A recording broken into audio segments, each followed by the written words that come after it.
Hello there. So, Journey to the Centre of the TARDIS. This week's latest episode of Doctor Who. What did I think of it? Well, let's just call it an above average episode. It wasn't rubbish. It wasn't awful. Absolutely not. It was enjoyable in places. It had some really good moments. But I just always seem to feel, ever since Stephen took over, that you kind of think, is that it? You shrug your shoulders and that's it? Is that all I'm going to get? I get so excited in the build-up. As it started tonight, I shut my curtains, shut the lights, got the cinema mood going, and you think, I thought I was going to get more. Right, let's talk about the episode anyway.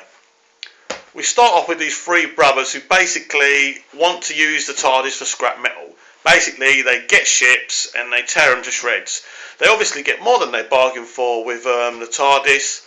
So the Doctor's outside the TARDIS, Clara's stuck inside, and she obviously goes exploring and sees what's going on. So that aspect of it is quite fun. That you see the swimming pool and the wonderful aspects, some brilliant CGs, some brilliant sets in there, and it's stunning. Bugbear number one. Clara discovers the history of the Time Wash. I showed you a picture of that book earlier on this week. Looks brilliant. It's a brilliant idea for her to read this. She reads it. It's a dramatic thing about a dramatic war in the universe. Her reaction is very undramatic. She even sees the Doctor's real name in the book. Her reaction? Oh, so that's it. Now, I've seen people take things in their stride, but that's just taking a pee. Come off of it. I mean, that's a big moment, and her reaction wasn't strong at all. Obviously, she can only do what she's told to do and what's in the script, but I wasn't very excited. I thought, wow, this is... And of course, by the end of the episode, everything was forgotten about because time's rewritten, and she can't remember the Doctor's name, and she can't remember any of it. She can't remember any of it, and it's all very convenient, isn't it? There were some good moments that I enjoyed. I thought Matt Smith's performance was brilliant. Jenna Louise-Coleman did great with what she had to do. A great moment really for me is when he's saying to Clara, look, we're going to die, tell me who you are. He's obsessed with finding this out. So he explains to her that he's met her before and she's died. And of course she's shocked. Well, she acts like she's shocked. We don't know she's a player. We don't know if she's playing him. But she looks genuinely shocked that she's just this person that he's met before and that he's seen die. So that was a great moment, and they both acted that brilliantly. I thought that was kind of really good, and I thought that was awesome. But not enough awesomeness. I don't know what to say really because it's difficult. I mean, there were moments there. Let's talk about the zombie creatures because they were really good and they were really scary. But I just thought the reveal on what they were was kind of a letdown. So they're just kind of the people that have been there before, or one of them was Clara, and I was expecting something a bit more dramatic. Maybe I thought they were like the souls of the Doctor's past regenerations. I thought that would have been a much better idea. But again, I'm just someone watching TV. I don't work in television. I don't write. I don't think I'm better than the people that do it. I'm just saying what I think and what I feel. And I will always stick by this show until it's on. I don't know if we're coming to the end of the run. I don't know what's going on. Nobody knows what's going on. But basically, another episode, another anticlimax. It was okay without it being brilliant. It's as simple as that. I mean, we saw the next time sequences. That episode looks very light on Doctor scenes. I don't think we're going to get a lot of Matt Smith as a Doctor in that.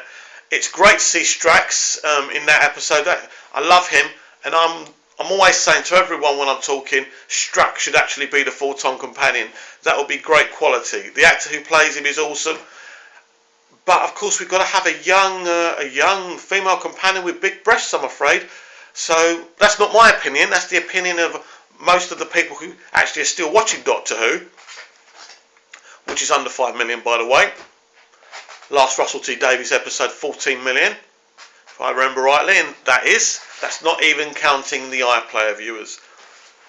So there we have it. I feel a bit low. I feel a bit down about that episode. It wasn't rubbish. Let me stress this. It wasn't rubbish, but it's not to the level that you expect from the good old days when we used to see the Russell T Davies shows. I just felt excited and energised, and then you turn over to Doctor Who Confidential and you saw Russell's passion.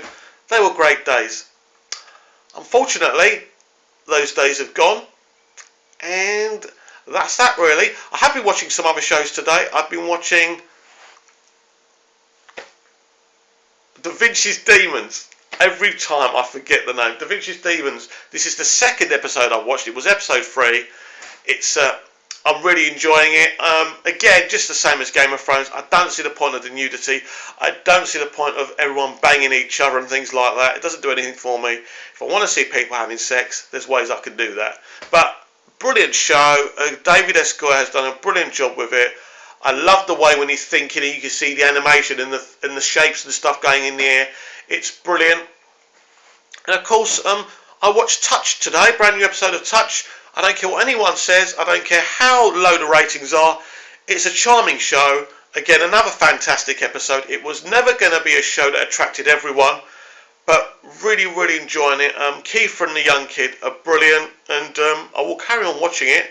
I assume it won't go for a third season. Hopefully they can finish off the story and get a good end, but I'm enjoying it and it's brilliant. I've still got Southlands to watch. I've still got Casualty to watch. So that's what I'm going to do. And I've got to catch up with Iron Man and Iron Man 2 before Tuesday when I see Iron Man 3, by the way. Now, I've seen Iron Man. Never seen it in Blu-ray before, but I haven't seen Iron Man 2. I know. So I'm going to remedy that. And I will, of course, tell you what I think. Keep well. Have a great Saturday night.